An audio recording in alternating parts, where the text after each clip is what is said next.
दौरे कर रहे हैं, शामिल भी हो रहे हैं जो कार्यकर्ता पुराने और नए लोग भी। हमने संगठन की मीटिंगें रखी थी।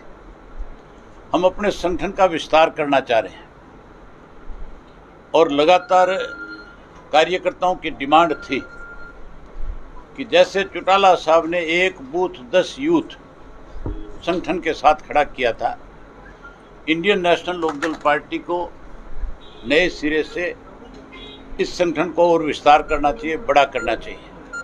हमने जब आपस में पार्टी के सीनियर नेताओं ने बात करी तो ये फैसला लिया कि अब हम इसको वार्ड के स्तर पे संगठन को बढ़ाने का काम करें।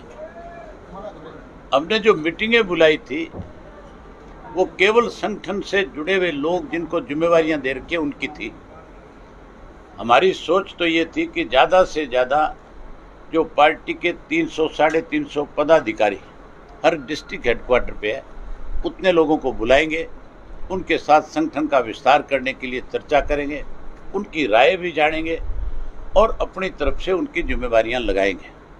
लेकिन आज की तारीख के अंदर हमने 21 जिले मैंने कंप्लीट कर लिया। आज 22वां जिला सरसा बचा हुआ है जो 2 बजे 3 बजे है। हर मीटिंग के अंदर कहीं 200 की ज्वाइनिंग है, कहीं 300 की है, कहीं 500 की भी है। आपके फतेहाबाद में भी आज 500 से ज़्यादा लोगों ने पार्टी को ज्वाइन किया है। विशेष बात यह है कि नौजवान जो है वो सबसे ज़्यादा बड़ी संख्या में आज हमारी पार्टी के साथ जुड़ रहे हैं। नौजवान के साथ कांग्रेस ने विश्वासघात किया, नौजवान के साथ बीजेपी ने विश्वासघात किया।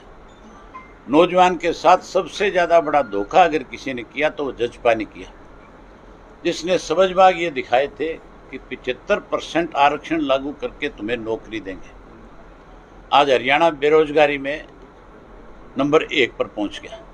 वहीं ये कहा था कि जो कोई बेरोजगार रह जाएगा उसको हम 11,000 रुपया बेरोजगारी भत्ता उसके खाते में हर महीने डालेंगे ताकि वो बच्चा कम से कम अपने पैरों पे खड़ा रह सके, छोटे मोटे अपने खर्चे निकाल सके। आज वो नौजवान जो है मायूस है। अब उस नौजवान को भरोसा है तो केवल इंडियन नेशनल लोकदल पार्टी पे। उसका एक कारण है, चौटाला साहब जब 2000 से 2005 में चीफ मिनिस्टर थे, उस वक़्त में हमने 5,000 रुपया हर नौजवान के खाते में बेरोजगारी भत्ते के रूप में डाला था।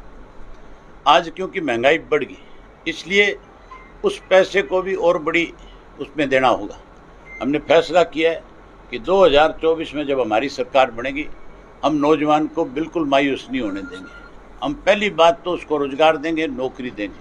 अगर कोई बेरोजगार रह गया तो उसके खाते में 21,000 रुपया सरकार की तरफ से डाल के देंगे ताकि वो बच्चा मायूस ना हो, वो अपने पैरों पे खड़ा रह सके, वो अपना कारोबार आगे बढ़ा सके। अभय जी, जिस तरह से सुनो, जो नौजवान की संख्या आज आपने देखी, उससे लगता नहीं कि नौजवान ही जो है देश में बदलाव लाता है। नौजवान ही हर चीज़ का तख्ता पलट करता है।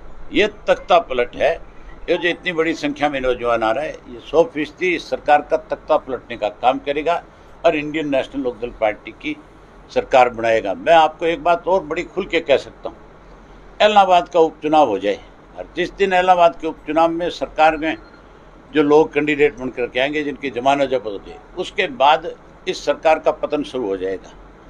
मैं गारंटी के साथ कह सकता हूँ ये बात कि तख्ता पलट से इस चुनाव से घोषित होते ही सरकार की उल्टी गिनती शुरू करा दूंगा और जैसे ही इलेक्शन के नतीजे आएंगे सरकार का इस हाशिए पे लाके खड़ा कर देंगे। हम हुड्डा के पास तो 30 MLA थे, वो तो सरकार का कुछ बिगाड़ नहीं सकता, लेकिन INLD का एक विधायक जो चुन करके जाएगा वो सरकार की चूड़ हिला देगा।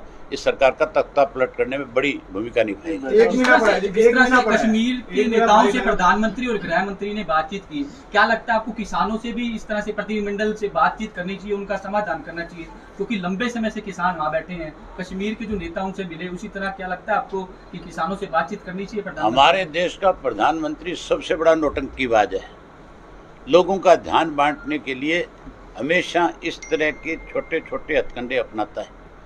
हमेशा लोगों का ध्यान भटकाने के लिए कभी मन की बात करेगा, कभी कश्मीर के मुद्दे को छेड़ेगा, कभी 370 की बात करेगा, कभी कोरोना की बात करेगा, कभी किसी और मुल्क की बात करेगा। जो सबसे अहम चीज़ है आज की तारीख में, जो किसान का इशू है, इस इशू पे बात नहीं कर रहा, लेकिन देश के प्रधानमंत्री को मजबूर होना पड़ेगा और किसान की बात नहीं करनी पड़ेगी, किसान की बात को मानना पड़ेगा। किसान आंदोलन आप देखना 15 जुलाई के बाद बहुत बड़ा हो जाएगा। अच्छा, 1 महीना रह गया इलेक्शन को, 6 महीने का समय होता है, 5 महीने हो गए आपको इस्तीफा दिए को लगभग। सरकार भाग रही है, चुनाव करा नहीं रही है। अगर चुनाव करवाती तो फिर अब तक नोटिफिकेशन हो जाना चाहिए था, तारीख तय हो जानी चाहिए थी, लेकिन कोविड का बहाना लेकर के टालने की कोशिश करी। बकरे की माँ कितने दिन खैर मनाएगी, आखिर उसको कटना ही पड़ेगा। आम चुनाव को भी 3.5 साल का समय है और इसमें की घोषणा है पेंशन जो 11,000 की, क्या जल्दी नहीं कर रहे? हमारी पार्टी का पहले से ये फैसला है, और कोई भी घोषणा जो है, सत्ता में बैठे लोग तो घोषणा करें तो उनके गले में फांसी आ जाती है, क्योंकि उनको फिर उसी टाइम उसको लागू करना पड़ता है। हम अपने साथियों को, क्योंकि हमारी पार्टी पे लोगों को विश्वास और भरोसा है, खास करके चौटाला साहब ने जो बात अपनी जबान से कभी कही उसको पूरा किया। और आज की तारीख में हरियाणा प्रदेश के अंदर अगर आम आदमी को किसी की बात पे भरोसा है तो केवल अभय सिंह चौटाला है जिसकी बात पे लोग भरोसा कर सकते हैं। मैंने आज तक जो बात कही है उसको पूरा किया है, चाहे मुझे उसके लिए कितना ही बड़ा नुकसान हुआ और चाहे उसके लिए मुझे कितना ही बड़ा नुकसान उठाना पड़ा, मैं कभी पीछे नहीं हटा। कोई बड़ा नेता आपके संपर्क में जो वापसी करना, मुझसे बड़ा नेता कोई नहीं आज हरियाणा में। वापसी करना चाहता हूँ। मैं आपसे पूछता हूँ, मुझसे बड़ा नेता आज हरियाणा प्रदेश में कोई है? मेरे से बड़ा अगर नेता कोई इस प्रदेश में है तो उस शख्स का नाम चौधरी ओम प्रकाश चौटाला है। कार्यक्रम तय हुए? चौटाला साहब अभी अपना, उनके हाथ में फ्रैक्चर है, उसके लिए हॉस्पिटलाइज है। जैसे ही हॉस्पिटल से छुट्टी मिलेगी, डॉक्टर जब उनको इजाजत देगा, हम उनके कार्यक्रम बनाएंगे। महंगाई के मुद्दे पर विपक्ष मौन, विपक्ष है कहाँ? विपक्ष तो सत्ता पक्ष के साथ मिला हुआ है। भूपेंद्र सिंह हुड्डा तो भाजपा की कठपुतली है।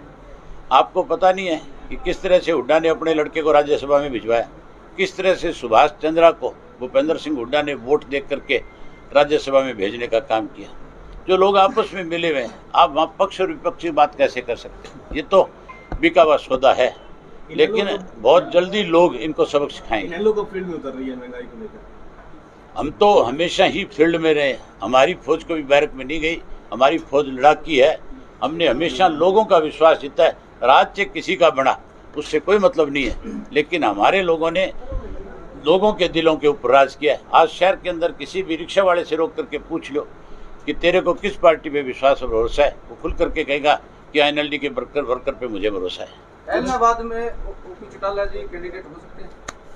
उनको परमिशन दिलवाता हूँ, वही कैंडिडेट बना देना।